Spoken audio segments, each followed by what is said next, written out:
Ah, the heroes of the hour. Not content with securing the residential district, you gifted me an Imperial commander. What are you after, a medal? The work is its own reward, General. I must say, however, that Fordola's claims were not a little disturbing. What manner of power could Xenos have acquired that might equal an Icon? Might she speak of our missing Omega? Very possibly. The Empire's fondness for comparable Allagan technologies is exceedingly well documented. Have we made any progress with our own investigation? None. The search goes on in earnest, but Cid has thus far found nothing of note. Mayhap the Garleans beat us to it. If they were working desperately to repair the machine, that might explain their decision to remain within their walls.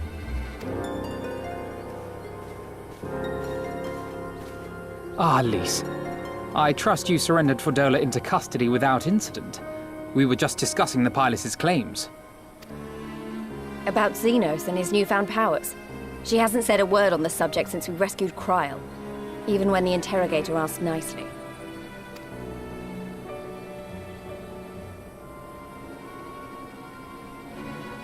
Mayhap I can offer some insight into her claims, or at least into the facility and the experiments they conducted during my time there.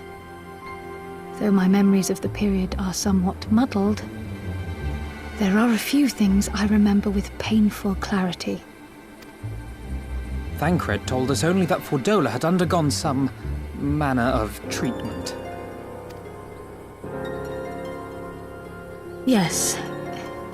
It is a place wholly dedicated to the creation of enhanced beings, whom they refer to as the Resonant.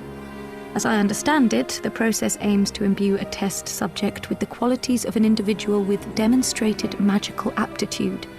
This entails the mechanical extraction and transfusion of some manner of primordial essence.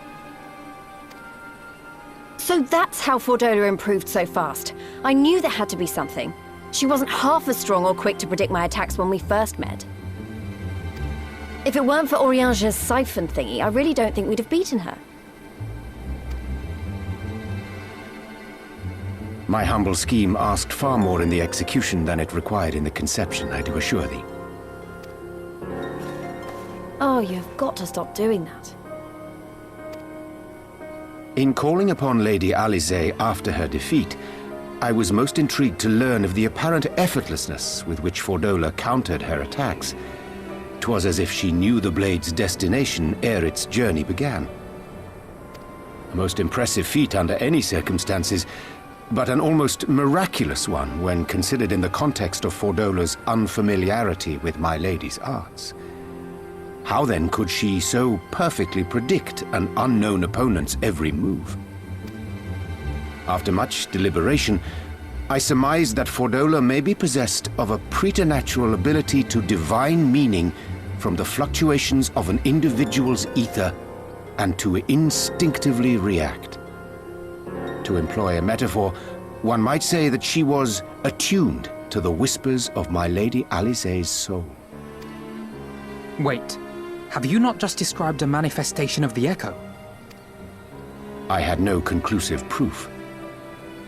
The available anecdotal evidence suggested only that Fordola was uncommonly sensitive to etheric fluctuations, and 'twas this which led me to develop my stratagem. I would fashion a device with the capacity to generate a massive disruption in the surrounding ether. If, as I suspected, Fordola's senses were indeed questing for the most minor of oscillations, the shock of exposure to a more amplitudinous etheric waveform would be akin to a debilitating bout of ether sickness. How ingenious. I note that the success of your plan hinged on your device's wielder remaining ignorant of its purpose, lest Fordola divine your intent. Indeed so, Master Alphino. All things considered, 'twas a most fortuitous outcome.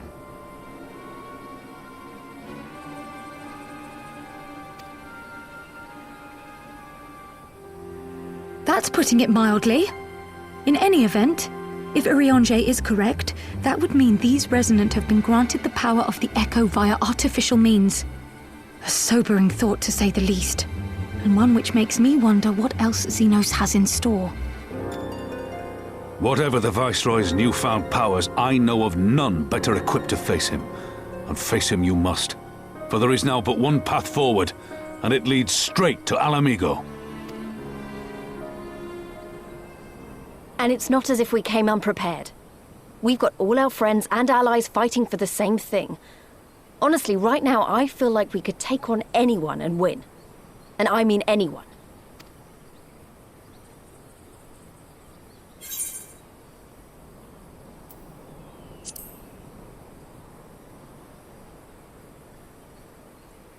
Well, no one's saying we shouldn't be cautious. Though maybe I was getting a bit carried away. Right, I'd best get back to the residential district. Thancred and the Resistance forces are waiting. It is time we join the main host. Kryl, in light of your recent ordeal, might I suggest that you remain with the rearguard for now? Oh, if you insist. Just this once.